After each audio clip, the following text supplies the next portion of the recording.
मेरा नाम कोमल है। मैं एक गांव देहात की लड़की हूँ। मैं अपने गांव से इकलौती लड़की थी जिसे उसके घर वालों ने बाहर पढ़ने के लिए भेजा था।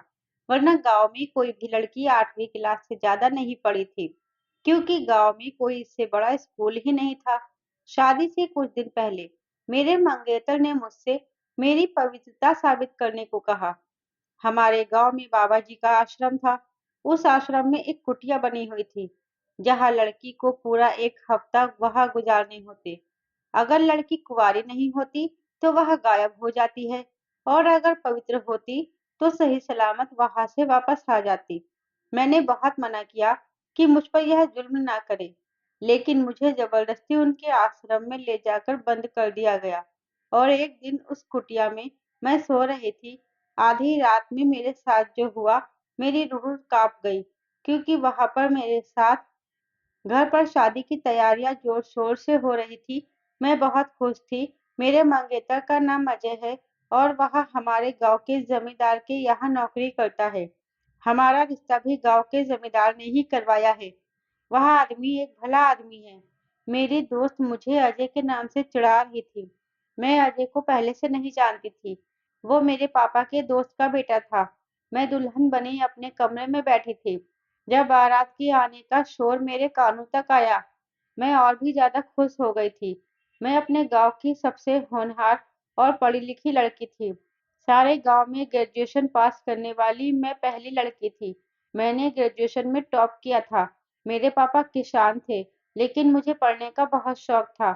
8वीं क्लास पढ़ने के बाद मैं अपने गांव में आगे नहीं पढ़ सकती थी, क्योंकि वहां पर स्कूल सिर्फ 8वीं क्लास तक ही था। इसलिए मैंने अपने पापा से मुझे आगे पढ़ने के लिए कहा, लेकिन मेरे पापा बिल्कुल नहीं चाहते थे कि मैं आगे पढ़ाई करूं। लेकिन मैं भी कहाँ मानने वाली थी। मैंने अपने पापा को प्यार से समझाया। जब वह नहीं माने, तब मैं उनसे नाराज हो गई, और कई दिनों तक मैंने खाना भी नहीं खाया, जिससे उन्हें मेरे आगे झुकना ही पड़ा। लेकिन उन्हें इस बात का डर था कि कहीं मैं बदल ना जाऊं और बाहर जाकर बिगड़ ना जाऊं। उन्होंने यह भी सुन रखा था कि जब लड़कियां ज्यादा पढ़ लिख जाती हैं तो किसी की नहीं सुनती, अपने माँ बाप तक की बात नहीं मानती, और माँ बाप से बहस भी करती हैं। इसीलिए मुझे आगे पढ़ने से रोक रहे थे। लेकिन मेरे पापा ने मेरे आगे यह शर्त रखी कि जहाँ वो चाहेंगे वही मेरी शादी होगी। मुझे तो सिर्फ आगे पढ़ना था, इसीलिए मैंने उनकी हर शर्त खुशी-खुशी स्वीकार कर ली। गाँव के पास कोई स्कूल नहीं था जहाँ मैं आगे की पढ़ाई कर सकती थी, इसीलिए मुझे शहर भेज दिया गया, और मैं वही हॉस्टल में भी रहती थी। 1 महीने के बाद गाँव को आती थी, और जब मैं घर वापस आती थी, तो गाँव के लोग मेरे पापा को ताने मारते थे। यह तो इसे पढ़ा रहा है, आगे चलकर यही लड़की इसकी नाक कटवा देगी, फिर तू कहाँ मुँह छुपाएगा। लेकिन पापा उनकी बातों को अनसुना कर दिया करते थे, क्योंकि उन्हें अपनी बेटी पर पूरा भरोसा था। जैसे ही मैंने ग्रेजुएशन की परीक्षा पास की और अपने गांव वापस लौटी, तो सबने मिलकर मेरी शादी का फैसला आनन-फानन में कर दिया था। पापा कहने लगे, कोमल 2 हफ्ते बाद तुम्हारी शादी है। जैसे ही उन्होंने मुझसे ये कहा, एकदम मैं दंग रह गई। लेकिन पापा ने मुझसे पढ़ाई के बदले यह वादा किया था कि वह जहाँ कहेंगे मैं वहीं शादी करूंगी। फिर मैंने भी अपना वादा निभाया। खुशी-खुशी शादी के लिए राजी हो गई, और शादी को लेकर पापा से कोई सवाल नहीं किया। मेरी शादी किससे हो रही है, कौन है, कैसा है, क्या करता है, कुछ नहीं पूछा। यहाँ तक कि मैंने अजय को एक बार देखने को भी नहीं कहा। पापा को यह डर था कि मैं शादी के लिए मना करूंगी, और वह बहुत बेचैन थे। लेकिन मेरी रजामंदी देखकर वह खुश हो गए कि उनकी बेटी ने उनका भरोसा नहीं तोड़ा। मैंने भी शहर में पढ़ाई करते वक्त कभी किसी लड़के से दिल नहीं लगाया था। सिर्फ वह अपनी पढ़ाई पर ध्यान दिया था, और ना ही मैंने कभी सोचा था कि मेरा जीवन साथी कैसा होना चाहिए। इसीलिए मैं अपने घर वालों की खुशी में खुश थी। मैं ये भी जानती थी कि मेरे मुंह से निकला एक भी शब्द मेरे पूरे खानदान की इज्जत मिट्टी में मिला सकता है, और पूरे गांव में उनकी नाक कटा सकता है। लोग यही कहेंगे कि बेटी ने 4 क्लास क्या पढ़ ली है, माँ-बाप के सामने ज़बान चलाने लगी। मैं अपनी शादी को लेकर बहुत खुश थी। जैसे-जैसे शादी के दिन करीब आ रहे थे, मेरे पापा की बेचैनी बढ़ने लगी थी, क्योंकि गाँव में सभी लोग मेरी पढ़ाई के खिलाफ हैं। और मैं तो पढ़ाई के साथ-साथ हॉस्टल में भी थी। घर से इतनी दूर तो गाँव वाले तरह-तरह से बातें किया करते थे, लेकिन पापा मेरी खुशी के आगे सबको नज़रअंदाज कर दिया करते थे। मगर अब शादी नज़दीक थी, तो पापा की बेचैनी बढ़ने लगी थी। लेकिन शादी से पहले मेरी मम्मी मेरे कमरे में आई और जो सवाल उन्होंने मुझसे पूछा, उनको सुनकर मैं दंग रह गई थी। फिर मुझे अपने पापा की बेचैनी की वजह का पता चल गया था। मैं सोच भी नहीं सकती थी कि मुझ पर ऐसे सवाल भी उठाया जाएगा। मम्मी कहने लगी, 7 साल शहर के हॉस्टल में रहकर आई हो, बड़े स्कूल जाती थी। मुझे बता दो, अपने बाप की इज्जत की अर्थी तो उठाकर नहीं आई हो? सबके सामने तुम्हारे पवित्र होने का इम्तिहान है। अगर कुछ भी गलत हुआ है तो तेरे पापा और मैं तो जीते जी मर जाएंगे। ये कहकर मम्मी रोने लगी। मैंने अपने होश संभाले और कहा, मम्मी ऐसा कुछ भी नहीं है। मैं तो सबकी नजरों से बचकर रहती थी। कभी बुरी संगत का असर अपने ऊपर नहीं पड़ने दिया। मैंने ऐसा कुछ भी नहीं किया है कि आपकी इज्जत की अर्थी उठ जाए। लेकिन मेरी मम्मी मेरी बातों से संतुष्ट नहीं हुई, क्योंकि गांव के सारे लोग मेरे चरित्र पर सवाल उठा रहे थे। फिर वह कहने लगी, अजय कहता है कि शादी से पहले कोमल को अपनी कुंवारी होने का सबूत मुझे देना होगा, तभी शादी होगी। यह सुनकर तो मैं हैरत में पड़ गई। बाहर पूरा खानदान और सारे बिरादरी वाले बैठे थे। बारात आ चुकी थी और मेरा होने वाला पति कैसी बेतुकी बातें कर रहा था। भला कोई लड़की कैसे अपनी कुंवारी होने का सबूत दे सकती है? मैंने कहा, मम्मी, मैं इसे इसी वक्त इस बात का कैसे यकीन दिला सकती हूँ? यह तो बिल्कुल फिजूल सी बात है। वह कहने लगी, वह कहता है कि शहर में हॉस्टल में रहकर पढ़ने वाली लड़कियां चरित्रहीन होती है, इसीलिए मैं उससे शादी तब तक नहीं करूंगा जब तक वह अपनी पवित्र होने का सबूत मुझे न दे दे। मैंने अपनी माँ से पूछा कि भला मैं कैसे सबूत दूं? उन्होंने कहा, तब माँ ने कहा, अजय कहता है कि अगर वह बाबा जी के आश्रम में बने पवित्र कमरे में 1 हफ्ता गुजारे और 1 हफ्ता बाद सही सलामत बाहर आ जाए, तभी मैं उससे शादी करूँगा। अगर वह बद किरदार हुई, तो उस पवित्र कमरे से वह गायब हो जाएगी। शैतान उसे ले जाएगा, क्योंकि वह कमरा आश्रम में है और वहाँ पहुँचे लोगों ने बहुत तपस्या की है। इसलिए जब भी किसी लड़की पर शक हो जाता है, तो उसे उसी कमरे में बंद कर देते थे और उस लड़की को एक वहाँ हफ्ता गुजारना पड़ता था। मैं पढ़ी-लिखी थी, इसलिए यह आश्रम वाली कहानी मेरे समझ में नहीं आ रही थी। आखिर ऐसा कैसे हो सकता है कि एक बंद कमरे में लड़की के किरदार का फैसला करे? हमारे गाँव में जिस लड़की के चरित्र पर शक होता, उसे उस कमरे में बंद कर दिया जाता था। अगर 1 हफ्ता बाद वह कमरे से बाहर आ जाती, तो उसे पवित्र समझा जाता और अगर गायब हो जाती, तो उसे चरित्रहीन समझा जाता या कहा जाता कि शैतान उसे अपने साथ ले गया। मैं यह सोच रही थी कि आजकल के दौर में गाँव के लोग किसी लड़की के चरित्रहीन और पवित्र होने का अंदाजा इस तरह के बेसिर पैर की बातों से कैसे लगा सकते थे। मैं भला क्यों किसी जंगल में बने आश्रम के एक छोटे से कमरे में बंद हो जाती? वह कैसे सारा दिन गुजारती? मेरी ये बात बिल्कुल समझ में नहीं आ रही थी, क्योंकि अपनी पवित्रता को तो मुझसे बेहतर कोई नहीं जान सकता था। मेरे मम्मी-पापा और गाँव वाले और पंचायती भी वहाँ मौजूद थे। मैंने कहा कि मुझे ऐसी कोई बात मंज़ूर नहीं। मेरी बात सुनकर मेरी होने वाली सास भड़क उठी, कहने लगी, इसका मतलब इस लड़की के दिल में चोर है, तभी यह इस बात से मना कर रही है। अगर इसने बात नहीं मानी तो हम बारात वापस ले जाएंगे। मेरे पापा यह सुनकर लड़के वालों के सामने हाथ जोड़ने लगे कि बारात वापस लेकर ना जाएं। मेरी मम्मी मेरे पास आ गई, कहने लगी, तुम क्यों जिद कर रही हो? अगर तुम पवित्र हो तो उनकी बात क्यों नहीं मान जाती? मेरी मम्मी-पापा बुरी तरह से रो रहे थे। मैंने अपनी होने वाली सास से कहा कि अगर आप लोगों को यकीन नहीं है, तो मुझे किसी हॉस्पिटल में ले जाकर मेरा मेडिकल चेकअप करवा लें। आपको यकीन आ जाएगा। अब तो तरक्की हो चुकी है। डॉक्टर आपको सब कुछ सच-सच बता देगा। भगवान के लिए इस बेबुनियाद की बातों पर यकीन न करें और बेकसूर लड़कियों को ऐसे वीरान में कैद ना किया जाए। मगर किसी ने भी मेरी एक न सुनी। पापा तो मेरे किसी बेजान लाश की तरह हो गए थे। मम्मी का भी रो-रो कर बुरा हाल था, जैसे मैं सचमुच अपना मुँह काला कर कर आई हूँ। वहाँ लोगों ने बहुत इल्ज़ाम लगाए। मेरे पापा से कहने लगे, तुझे समझाया था कि बेटी को बाहर पढ़ने मत भेज। अब अंजाम देख ले। लेकिन तुमने किसी की ना सुनी। अब देख ले अपनी इज्जत उछलते हुए।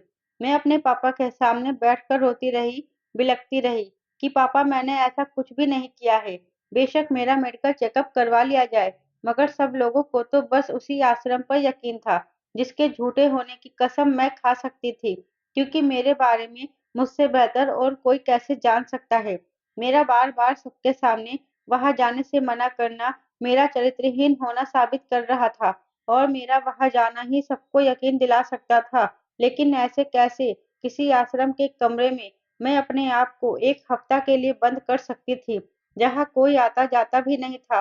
लेकिन अपने माँ-बाप के आँसू देखकर मैं भी बेबस हो गई। फिर मेरा फैसला करने पंचायत बैठी। पंचायत ने मेरे लिए यही फैसला किया कि मुझे जंगल में बने उस आश्रम में 1 हफ्ता गुज़ारना ही पड़ेगा। पंचायत ने भी मेरी एक ना सुनी। मैंने भी अपने माँ-बाप की खातिर उनका यह फैसला कबूल कर लिया। मैंने दुल्हन का जोड़ा बदला और सिंपल से कपड़े पहन लिए और जाने के लिए तैयार हो गई। लेकिन मुझे बहुत अफ़सोस था कि अजय ऐसी झूठी और जाहिलाना और घटिया सोच रखता है। मुझे उसकी सोच पर तरस आ रहा था। फिर मैं कुछ गाँव के बड़े लोगों और अपने पापा के साथ वहाँ के लिए चल पड़ी और उस छोटे से कमरे में मुझे बंद कर दिया गया, जहाँ कहीं से रोशनी की एक किरण भी नज़र नहीं आ रही थी। उस कमरे में बस एक चारपाई थी, जिस पर मैं बेबसी से लेटी हुई आँसू बहा रही थी। ना जाने कैसी अंधेरी नगरी थी। बचपन से मैं इस जाहिलाना रिवाज को होते हुए देख रही थी। जंगल के बीचों-बीच आश्रम के कोने में एक कमरा बना हुआ था। यह मासूम लड़कियों को कैद कर दिया जाता था और 1 हफ्ते के खाने-पीने का सारा सामान वहाँ पर रख दिया जाता था, क्योंकि कमरे के बाहर ताला डाल दिया जाता था और 1 हफ्ते से पहले वहाँ कोई नहीं आता था। मुझे नहीं पता था कि अजय को मुझ पर शक क्यों हुआ था। कमरा बिल्कुल बंद था। वहाँ एक लाइट तक मौजूद नहीं थी। बस एक पंखा चल रहा था। जंगल के पास बिल्कुल सुनसान जगह थी, जहाँ जंगली जानवर आकर दरवाजा तोड़कर किसी भी वक्त हमला कर सकते थे। इसी डर ने मेरे दिल को दहलाकर रख दिया था। मैं चारपाई पर बैठ गई, लेकिन कमरे का दरवाजा लोहे का था। मुझ जैसी पतली-दुबली लड़की उसे नहीं खोल सकती थी। मैंने खाने की टोकरी से कपड़ा हटाया, तो उसमें बस थोड़े से फल के सिवा और कुछ भी नहीं था। कमरे में पंखे का कोई बटन मौजूद नहीं था और ना ही कोई बल्ब लगाया गया था। वहाँ एक बाथरूम था जिसमें भी अंधेरा था। मैंने पूरे कमरे की अच्छे से तलाशी ली, कुछ भी दिखाई नहीं दे रहा था। मैं बेबसी से दोबारा चारपाई पर बैठ गई। अभी कुछ टाइम ही गुजरा था कि मुझे वहाँ किसी के आने की आहट होने लगी। मेरे डर से जान निकलने लगी। बाहर कुछ जंगली जानवरों की आवाज़ आने लगी थी। उस पर सितम हुआ, बिजली भी चमकने लगी। बिजली की रोशनी तो कमरे में नहीं आ सकती थी, पर उसकी आवाज़ से मेरा दिल ज़ोर-ज़ोर से धड़क रहा था। फिर वहाँ तेज़ बारिश होने लगी। मैं चारपाई पर बैठी रोने लगी। मुझे अपने कज़िन का किस्सा याद आने लगा, जब मैंने होश सँभाला था पहली बार। मेरे घर में मेरे चाचा की बेटी की शादी ऐसे ही रोक दी गई थी। मेरे कज़िन जब दूसरे गाँव से अपनी मौसी के घर पर कुछ दिन पर रहकर वापस लौटी, तो उसके मंगेतर ने भी यही बात करी थी कि उसे अपनी कुँवारी होने का सबूत देना होगा। सबसे पहले तो मेरी कज़िन पर बहुत इल्ज़ाम लगाए गए। उन पर दूसरे लड़के के साथ संबंध बनाने का इल्ज़ाम लगाया गया। वह बेचारी रोती रही कि उसने ऐसा कुछ भी नहीं किया है, लेकिन किसी ने उसकी एक भी नहीं सुनी थी। सबको बस इस कमरे पर यकीन था। सभी यही कहते थे कि यह पवित्र आश्रम है, पवित्र औरतों के बारे में सच बता देता है। मुझे यह बात आज तक समझ नहीं आई थी, लेकिन मेरे कज़िन को कमरे में बंद कर दिया गया था और बाहर से ताला लगा दिया गया था और 1 हफ्तों में उसकी कुँवारी होने का सबूत मिल जाएगा। वहाँ एक छोटा मंदिर था, जहाँ कुछ बाबा ने तपस्या करी थी। पूरे गाँव में किसी ने भी उनको नहीं देखा था। सब कहते थे कि सुना है, यहाँ एक बहुत बड़े बाबा रहा करते थे। इस कुटिया में और औरत के बारे में सच बता दिया करते थे। यह आश्रम इस कुटिया के पास गाँव के जमींदार ने ही बनवाया था। 1 हफ्ता पूरा होने के बाद जब मेरी कज़िन कमरे से बाहर निकली, तो उसका रंग पीला पड़ चुका था। हालाँकि वह बहुत खूबसूरत थी। कमज़ोरी की वजह से वह ठीक से चल भी नहीं पा रही थी। उसने अपने मुँह से एक शब्द भी नहीं बोला। फिर शादी की तारीख रख दी गई थी। मगर शादी के कुछ दिन पहले वह मर गई थी। मरते वक़्त उनका चेहरा बिल्कुल नीला पड़ चुका था। पूरा गाँव कह रहा था कि इसने ज़हर खा लिया है। मैं उस वक़्त सिर्फ़ 9 साल की थी। मुझे अपनी कज़िन से बहुत ज़्यादा लगाव था। उनके मरने पर मैं बहुत रोई थी। आज मेरे साथ वही सब दोहराया जा रहा था। ये सब सोचकर मैं परेशान हो गई थी। लेकिन रोने से कोई फ़ायदा नहीं है। मैं भगवान से प्रार्थना करने बैठ गई। शायद मेरी कुछ मदद हो सके। मैं वॉशरूम में चली गई। अभी हाथ ही धो रही थी कि वॉशरूम के अंदर से खिड़की खुली। मुझे बड़ी हैरानी हुई कि जब कमरे में कोई खिड़की मौजूद ही नहीं थी, तो वॉशरूम में खिड़की कैसे हो सकती है? लेकिन जैसे मैंने उस खिड़की से बाहर आने वाले हाथ को देखा तो मेरी जान निकल गई थी। खिड़की पर एक मर्दाना हाथ देखकर मैं डर से पीली पड़ चुकी थी। मैं जल्दी से बाहर निकल गई। दरवाज़ा बंद करके कुंडी लगा दी। फिर सोचने लगी कि यह क्या माजरा है। इस कमरे के आस-पास तो कोई आता-जाता नहीं है। फिर जब कमरे में कोई खिड़की नहीं है, तो वॉशरूम में ऐसे कोई खिड़की कैसे हो सकती है? देखने पर वहाँ भी दीवार ही नज़र आती है। फिर यह खिड़की कहाँ से आ गई? जब मैं वहाँ से बाहर निकली और दरवाज़ा बंद कर लिया, कुछ देर तक वहाँ से दरवाज़ा पीटने की आवाज़ आती रही। उस टाइम मेरे हाथ-पैर डर की वजह से काँप रहे थे। मुझे लग रहा था कि मेरा अभी हार्ट अटैक हो जाएगा। लेकिन वॉशरूम का दरवाज़ा भी लोहे का था। वह इतनी आसानी से खुलने वाला नहीं था। मैं डर के मारे कमरे में एक कोने में बैठ गई। मैंने दरवाज़ा नहीं खोला। मुझे किसी की आवाज़ सुनाई नहीं दी। बस दरवाज़ा ही खटखटाया जा रहा था। कुछ देर बाद आवाज़ आना बंद हो गई। वह कौन था? क्या कोई वनमानुष था? क्योंकि उसके हाथ पर बेतहाशा बाल थे। एक वनमानुष सोचकर ही मेरी जान निकलने लगी। मैं जंगल के एक कमरे में थी, जहाँ खतरनाक जानवरों का होना कोई बड़ी बात नहीं थी। लेकिन नींद भी ऐसी चीज़ है, जो हर हाल में आ ही जाती है। रोते-रोते कब मेरी आँख लग गई मुझे पता ही नहीं चला और सुबह उठकर जब मुझे रात का ख़्याल आया, तो फिर मैं डरने लगी। पूरा दिन डरते-डरते निकला। भूख से जब मैं बेहोश होने लगी, तब मैंने थोड़े से फल खाए। फिर मैंने हिम्मत की और वॉशरूम में गई। मैं हैरत में पड़ गई कि वहाँ कोई खिड़की नहीं थी, बस एक दीवार है। मैं इस कदर घबराई हुई थी कि मैं जल्दी से वापस कमरे में आ गई। मैं सोचती रही कि खिड़की कहाँ गई, जहाँ से हाथ आया था उस रात और तभी फिर से दरवाज़ा बजने लगा। फिर तो मैं चौंक उठी कि कोई भी अंदर कैसे आ सकता है? ये क्या माजरा है? यह कौन था जो रात को वॉशरूम में आकर कमरे का दरवाज़ा बजाने लगता था, जैसे दरवाज़ा तोड़ ही देगा। लेकिन दरवाज़ा बहुत मज़बूत था, आसानी से खुलने वाला नहीं था। मैंने दरवाज़ा नहीं खोला और ना ही कोई आवाज़ की। जैसे ही मैं कमरे में मौजूद नहीं हूँ। मेरी वहाँ यह दूसरी रात थी। आधी रात को न जाने कौन आकर दरवाज़ा पीटता। पूरे दिन वहाँ से कोई आवाज़ नहीं आती थी। उसकी अगली सुबह मैंने सोच लिया था कि वॉशरूम में जाकर अच्छे से जाँच-पड़ताल करूँगी। सुबह होते ही मैंने अच्छे से वॉशरूम की पड़ताल करनी शुरू कर दी। जिस जगह से खिड़की खुली थी, वह दिन में देखने में दीवार जैसे ही लगती थी। जब मैंने ठीक से देखा, तो वह सिर्फ़ देखने में ही दीवार जैसी थी, मगर सच में लकड़ी की बनी हुई थी। मैंने उसे बाहर की तरफ धक्का दिया, तो वह नहीं खुली, लेकिन थोड़ी देर मेहनत करने के बाद वह खुल गई। मैंने बाहर झाँक कर देखा, तो वहाँ और कमरा बना हुआ था। उसके अंदर जाकर देखा, तो वहाँ एक सुरंग मिली, जो पता नहीं कहाँ जा रही थी। बहुत अंधेरा था, मुझे बहुत डर भी लग रहा था, मगर उस खिड़की के ज़रिए इस सुरंग में उतर गई। मुझे उम्मीद थी शायद मैं यहाँ से बाहर निकल सकूँ।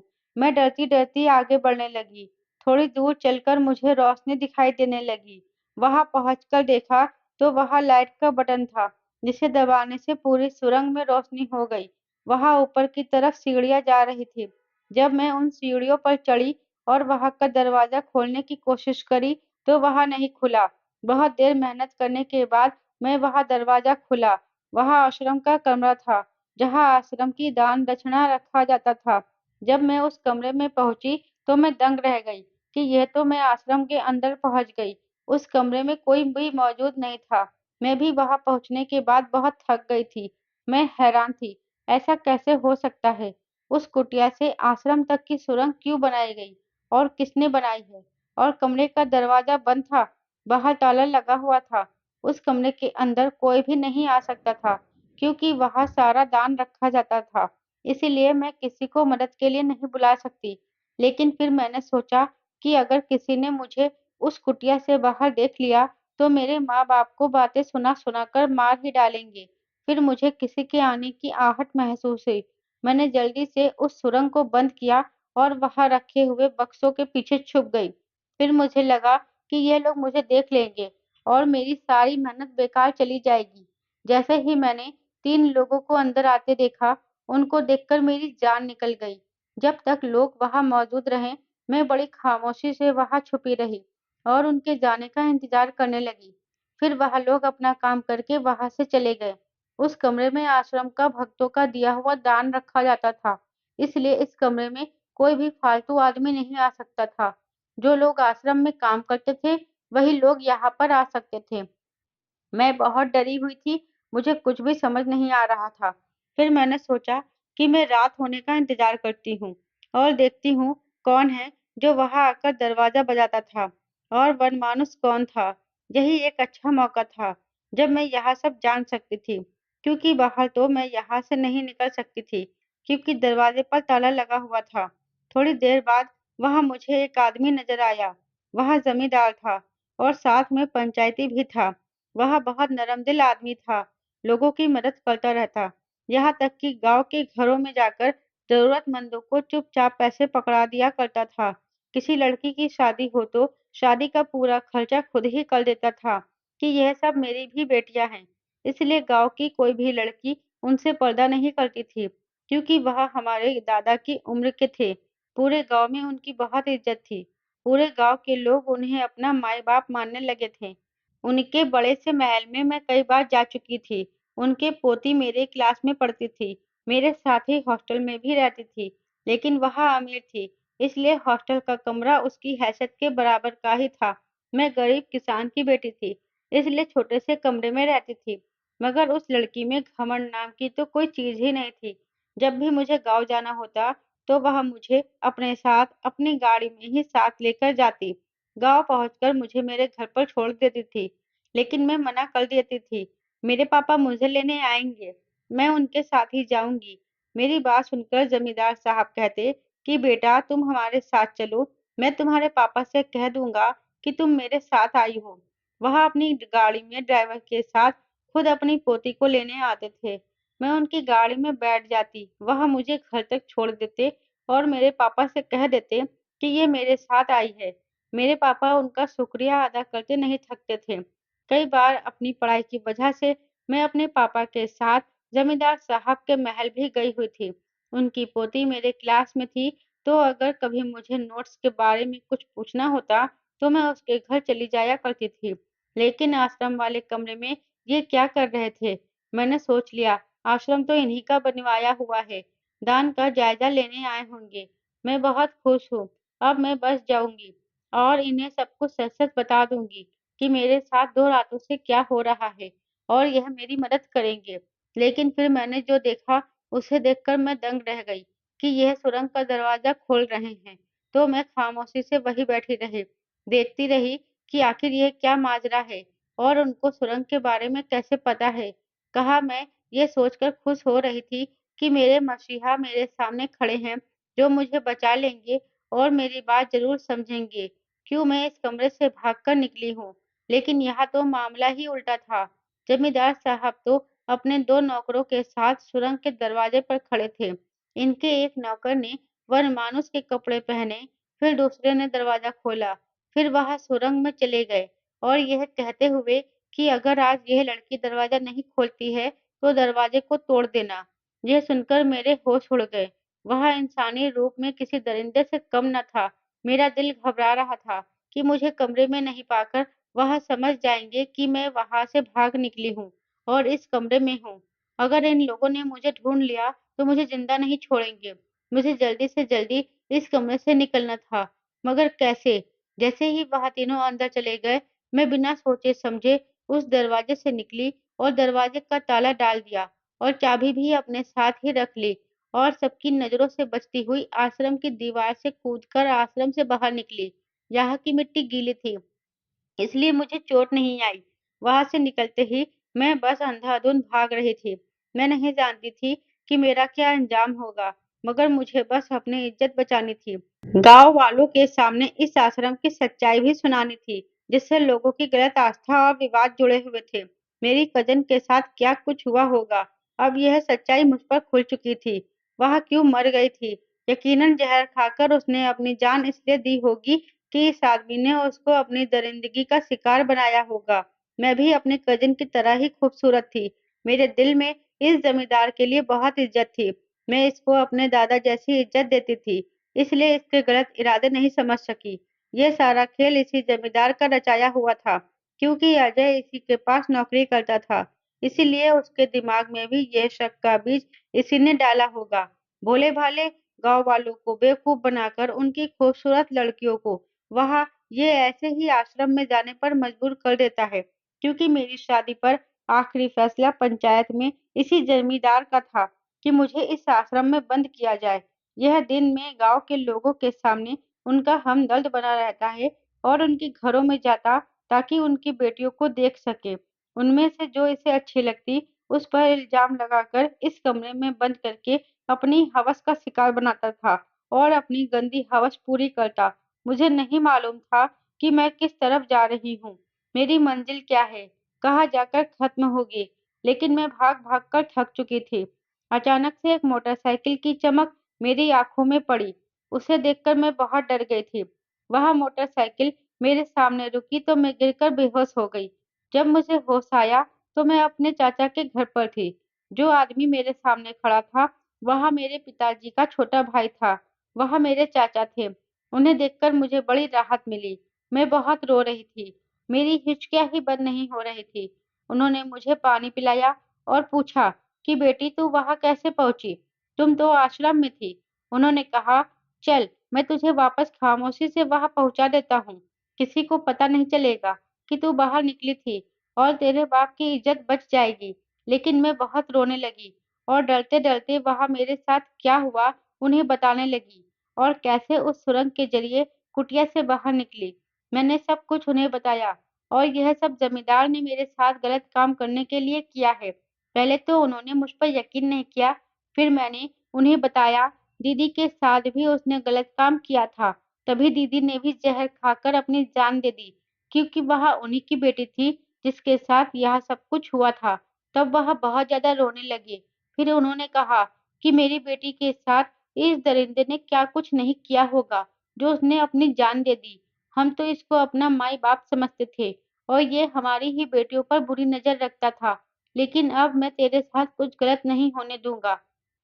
उन्होंने कहा, "तू यहीं छुपी रहना और किसी को अपने यहाँ होने का पता चलने मत देना। अब इसकी सच्चाई हम सबके सामने लेकर ज़रूर आएँगे और इसको इसके किए की सज़ा दिलवा कर रहेंगे। गाँव की बेटियों को इससे बचाएँगे।" फिर उन्होंने मुझे खाना खिलाया और कमरे की लाइट बंद करके चले गए। ये कहकर चले गए कि बेटी तुम आराम करो। फिर वह मेरे पापा के पास गए और कहा कि चलिए कोमल बिटिया की खबर लेकर आते हैं कि वह कैसी है। दरवाजे से उसे आवाज़ देंगे। मेरे पापा भी बहुत परेशान थे। उन्हें भी मेरी बहुत फ़िक्र हो रही थी। मेरी माँ भी कहने लगी, "जाओ और बेटी से खबर ले आओ।" फिर पापा उनके साथ जाने के लिए राज़ी हो गए। लेकिन मेरी माँ बोली कि अगर किसी ने देख लिया तो अनर्थ हो जाएगा। तब उन्होंने कहा कि रात के अंधेरे में कौन देखेगा? हम खामोशी से जाकर वापस आ जाएँगे। फिर वह दोनों आश्रम की ओर चल दिए। वहाँ पर पीछे के दरवाजे से अंदर गए और बिना किसी की नज़रों में आए कुटिया तक पहुँचे। वहाँ जाकर उन्होंने मुझे आवाज़ लगाई। उस टाइम ज़मींदार अपने दोनों नौकरों के साथ कुटिया में ही मौजूद था। वह दीवार तोड़कर अंदर आ चुका था। उन दोनों की आवाज़ सुनकर वह लोग बिल्कुल शांत हो गए थे। पापा और मेरे चाचा मुझे आवाज़ दे रहे थे। जब मेरी कोई आवाज़ वापस नहीं आई, तो मेरे पापा बहुत ज़्यादा घबरा गए। फिर मेरे चाचा ने उन्हें समझाया, बेटी सो रही होगी। वह जमींदार उस कमरे में ही था। मेरे पापा की आवाज़ सुनकर वह सब बिल्कुल शांत हो गए थे। जब मेरे चाचा ने सोचा कि क्यों ना शोर मचाकर इन लोगों को रंगे हाथों पकड़ा जाए। चाचा ने आश्रम में जाकर शोर मचाया कि हमारी बेटी को शैतान ले गया। उनका शोर सुनकर आश्रम के लोग इकट्ठे हो गए और मेरे पापा से कहने लगे, देखा बेटी को बाहर भेजने का नतीजा? मेरे पापा रो रहे थे कि मेरी बेटी की कोई आवाज़ नहीं आ रही है। भगवान के वास्ते दरवाज़े को खोलो और देखो मेरी बेटी का क्या हाल है। सब लोगों ने दरवाज़ा ज़ोर-ज़ोर से पीटा। जब उन्हें मेरी कोई आवाज़ नहीं आई, तो उन लोगों ने दरवाज़ा खोला, तो वहाँ टूटी हुई दीवार देखी। जमींदार पहले से ही वहाँ से निकल चुका था, लेकिन बूढ़ा होने की वजह से वह पूरी तरह से उस सुरंग को पार नहीं कर पाया था। और जब लोगों ने उस सुरंग में उसे देखा, तो वह सब हैरान हो गए। भला ये क्या मामला है? आप यहाँ क्या कर रहे हैं? ये दीवार तो टूटी है। वह सारे लोग सवाल करने लगे, पर उन सवालों का जमींदार के पास कोई जवाब नहीं था। उनके नौकर को बनमानुस के कपड़ों में देखकर लोग समझ गए कि यह कोई शैतान नहीं है, बल्कि यह जमींदार लड़कियों को यहाँ से उठा लेता है। फिर वह पुलिस को बुलाकर पूरे मामले की जाँच करवाई और जमींदार को पुलिस के हवाले किया और उससे सब पूछने लगे कि वह लड़की कहाँ है और उसे मुझे अगवा करने के जुर्म में अंदर करवा दिया। सब लोग समझ रहे थे कि उसने मुझे कत्ल करके कहीं छुपा दिया है। मेरे पापा का तो रो-रो कर बुरा हाल हो गया कि उनकी बच्ची कहाँ गई थी। मेरे चाचा ने उन्हें बताया कि वह अब मेरे घर पर है और बिल्कुल ठीक है। तब सब लोग भागे-दौड़े घर पहुँचे और मुझे सही सलामत देखकर उनकी जान में जान आई और मुझसे पूरी जानकारी ली। तब तक अजय भी घर पहुँच चुका था और उसने अपने बर्ताव को लेकर मुझसे और मेरे घर वालों से माफ़ी माँगी और बताया कि मेरे चरित्रहीन होने वाली बात ज़मींदार ने उसके दिमाग में डाली और यह रिश्ता करने के लिए भी ज़मींदार ने ही कहा था और उसके माँ-बाप के दिमाग में यह सब उसी ने डाला था।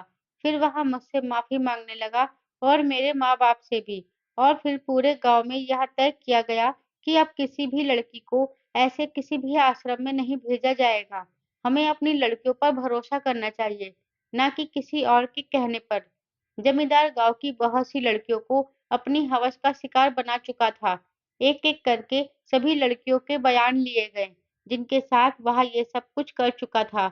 अपने नौकर को वनमानुस बनाकर कुटिया में भेजता और लड़की को नशीली दवाई खिलाता, जिससे उसके साथ यह सब कुछ किसने किया है उसको पता न चले और जमींदार की इज्जत गाँव में बनी रहे। जो लड़कियां काबू में नहीं आती थी, वह 1 हफ्ता पूरा होने से पहले ही उन्हें मार दिया करता था और उन्हें आश्रम में ही कहीं पर दफना दिया करता था। पुलिस ने पूरे आश्रम की अच्छे से तलाशी ली, तो वहां पर बहुत सारे कंकाल निकले। सारे गांव वाले रो रहे थे कि उन्होंने अपने बच्चियों के साथ कितना अनर्थ किया है। पूरे आश्रम को तोड़ दिया गया, ताकि यह सब दोबारा ना हो सके। अजय रोज आकर मेरे घर वालों से माफी मांगता और मुझसे भी कि जमींदार की बातों में आकर उसने मेरे साथ बहुत गलत किया है, किसी की बेटी पर इल्जाम लगाए हैं। मेरे घर वालों ने उसे माफ कर दिया, मैंने भी उसे माफ कर दिया। हमारी शादी की तारीख रख दी गई और हमारी शादी बड़ी धूमधाम से हुई और उसने मुझे शादी का ये तोहफा दिया कि मैं आगे जितना चाहूँ उतना पढ़ सकती हूँ। उसने अपना वादा निभाया और मुझे एक डॉक्टर बनाया और मेरे लिए एक छोटा-सा अस्पताल भी गाँव में ही खुलवा दिया। गाँव के लोग भी अब अपनी बेटियों को पढ़ाते हैं। जो पढ़ना चाहती हैं, उन्हें पढ़ने से कोई नहीं रोकता। अजय और मैं, हम दोनों खुशी-खुशी रहते हैं। उसने भी अपनी आगे की पढ़ाई पूरी कर ली और वह भी एक बड़ा वकील बन गया और जमींदार का कोर्ट का केस भी उसी ने लड़ा और उन्हें सज़ा भी दिलवाई। तो दोस्तों उम्मीद है कि आपको हमारी कहानी पसंद आई होगी। कहानी पसंद आई है तो वीडियो को लाइक और शेयर करें। चैनल पर नए हैं तो चैनल को सब्सक्राइब ज़रूर करें। साथ ही बेल आइकन को प्रेस करें जिससे वीडियो की अगली अपडेट सबसे पहले आपको मिले।